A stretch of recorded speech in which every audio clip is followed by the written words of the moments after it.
James Hall, 12. studenoga. Svaka činjenica i svaki proces u prirodi za mudrog čovjeka kriju moralnu pouku. Svaki zakon koji nalazimo u svijetu jednako matematički pouzdano djeluje i u čovjekovu umu i u ljudskom životu. Ovu istinu oslikavaju sve Isusove parabole, a one izviru iz jednostavnih prirodnih činjenica.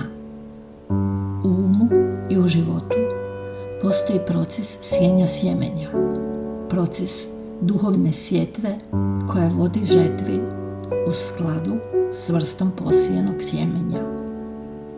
Misli, riječi i djela posijano su sjemenje koje, zahvaljujući nepovredivom zakonu, rađa plodove vlastite vrste. Čovjek koji misli mržnje navući će na sebe mržnju, dok će čovjek koji misli ljubavi biti voljen.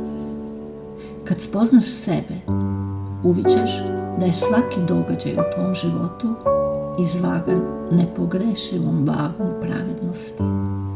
Tko želi biti blagosloven